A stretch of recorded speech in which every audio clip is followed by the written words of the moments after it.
Hey guys, after the last time we have finished about the price setting, right? The part of the price control, and we will go through the next part about the price floor. Okay, the last part of the price control, and I hope you can handle that because it's very similar to the price ceiling. I think you can do this. Okay, here let's start our topic today. It's about the price floor. Okay, that means a price limit set on the floor. So think about what's that. Okay, actually in this video, I hope you to understand what is effective. Just like the pricing, we have an effective concept here. And also we are using graph to show that. And also you have to find out the price, quantity, and the total revenue and excess, not demand, but supply this time, okay? And then we will try to find the effect after the change of demand and supply. So if you know all of this, then you can leave this video and go to the next topic.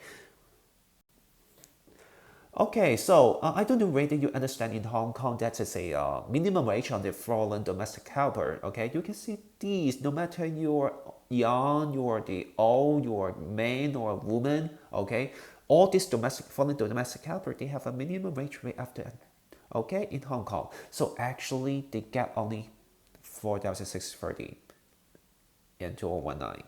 Okay, so you may think that actually they're really no, very well, only it's very limited because even I'm a student, I can earn more than that every month, okay? So, but this is say why I still have a minimum wage rate on that? Is that this minimum wage rate will make everyone happy? Maybe if we just leave the market become the equilibrium, okay, maybe we will find that the price of these domestic helper will be much more lower. Okay, the government want to protect them to make sure that they can get a higher pay, so they offer or they set up a minimum wage for them to protect they can get a higher wage payment. Okay, so actually they will make some of the helper happy, but we go back to this question: is everyone? That means is that every employer, employee, or the people who are going to be a domestic helper happy? We'll go back this at the end of the video. Okay, before we go through the further steps, we have to go back to some basic concepts we learned at the chapter 1, okay, that is a circular flow of economic activities. Okay, in that chapter, we learned two markets in economics. That is the product market and the factor market, okay? Product market and factor market, but why I have to mention here, because in both markets, they have demand, supply, price, and quantity. Okay, and both of them they have demand, supply, and price, but they are different. Okay, let's think about the Apple device. Okay, the Apple device that is product market. So who want these products is the household. Okay, is the demand, and who want who make the product is the firm, is the supply. But if we are talking about the labor of the factory, okay? So actually the demand and supply people is a little bit different, okay? Who need this labor? Actually is the firm need this. So the demand of this labor is the firm. And who supply the service to provide the service to the factory? Actually the household. So the supply of the labor is household. Okay, we have to understand that. So most likely the price of the labor, we have another name that's called the wages, okay, or the salary, something like this. And the price of the product, actually we call it the price. So sometimes don't mix up. Sometimes most likely we're working on the product markets, but sometimes if we talking about labor, then that is the factor market. We have to identify the demand and supply side in that scenario. Okay, let's go back to the price floor. And for the meaning of the price floor is a lower limit. Okay, I think you can understand that because that's the floor. You are not allowed to go below that. Okay, you cannot go below the floor. Yeah. Okay, so here is also the price setting. Okay, we will also go through the scenario. Okay, if we set the price floor above the price equilibrium price, so just like in this graph, what will happen? Is that effective? Okay, I think you understand the effective concept in the last video. So is this effective? Let's pause the video and think about your answer, then play the video again. Yeah, you're here. So the forbidden zone is below the price floor. So you are not allowed to set any price below the price floor. Okay, so now this time P1 is the seller cannot set the price here anymore. They have to put the price to PF. Okay, so what happened to the price floor? It is a effective price floor. It is effective. Okay, so effective price floor make the price floor actually set above the price equilibrium price and make the market price increase. Then the quantity chart set, let's think about it. Originally it's a Q1. Then we go to Q2. Okay, so it's dropped and total revenue. You found that price increase, quantity decrease. P times Q equal to TR, and one up, one down. So we know that total revenue should be unknown, depends on the elasticity of demand. That means who is the winner, price or quantity. So total revenue will be unknown. It may up, it may down, it may unchanged. Okay, but we are sure that at this price level, that is excess supply here. Okay. And let's think about what if the price floor is set below the price equilibrium price, okay? I think you can have the answer very quickly, but please pause it and then make sure you answer and play the video again. Hey, smart boys and girls, I think you got this, okay? The forbidden zone of price floor is below the price floor. So if this time the price equilibrium price is here and it's still allowed to set the price here. So everything will stay here and does not change. Okay. So if it's set below the equilibrium price, market price does not change, quantity does not change, total revenue does not change, and excess supply will not occur. Okay.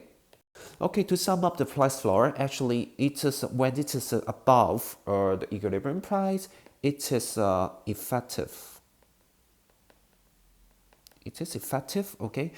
And some of the consumer will be unhappy because the market price really increase, okay? They have need to pay more, okay? And some of the and also because the seller cannot sell below the price floor, they found that they cannot sell every goods, but they still have to stay the price above the equilibrium price. So they were trying to use different ways to compete with others. Okay, think about in the labor market, the service provider is the household, right? The labor will try to get a job in order to get a job, they will try to offer a lower payment illegally, okay? So that is still a black market maybe occurred, okay?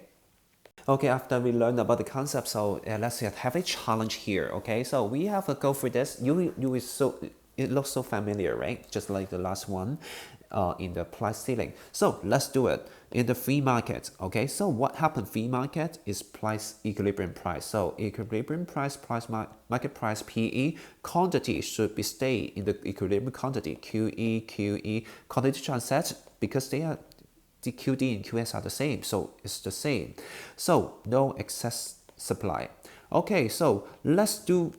I think you can have a challenge. So okay, let's try to finish P1 and P2. If the plus floor in P1 and plus 1 in P2, what is the result? Okay, fine. Please do it. Pause the video, do it, and after you finish that, play the video and check your answer. Hey, smart boys and girls. So let's check whether you got the correct answer.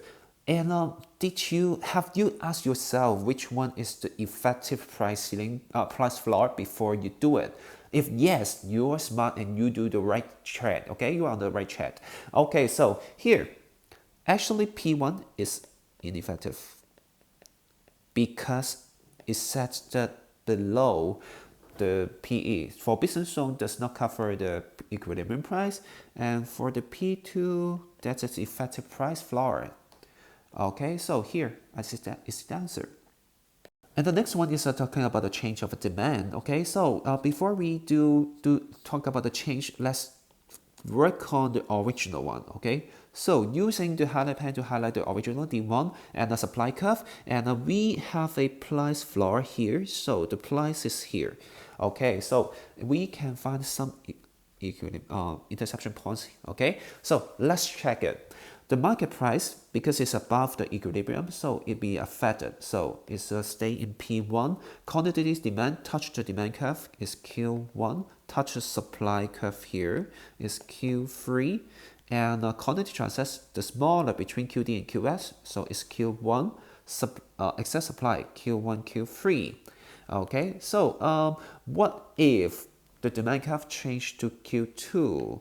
Let's use another color. Okay, so I give you please pause the video and try to find out your own answer first. Then play the video. Let's go. So now you will find that that is a new using the pink color. Okay, so you will find the market price still, because it's still the price floor is still above the equilibrium price, so it stay in P1 again. Okay, still stay in P1, and but the quantity demand will change because we have a new demand curve. Yeah, so we have a Q2. Quantity supply doesn't change. Then smaller between the QD and QS, so it's Q2. So excess supplies will be just like this. Congratulations, you finished this. Okay, I offer you the final challenge here. Okay, so I've worked on the D1 already. So please try to find out the price quantity and the excess supply about D2. I give you, please pause the video and come back again when you finish.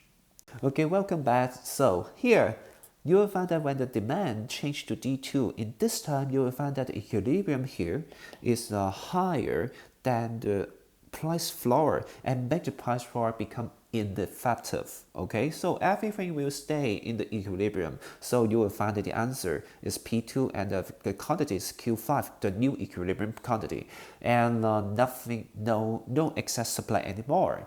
So after that, you finish all the things, and please go to the Google Form to check your concept again. Next time, we will go for the past paper together. See you next time.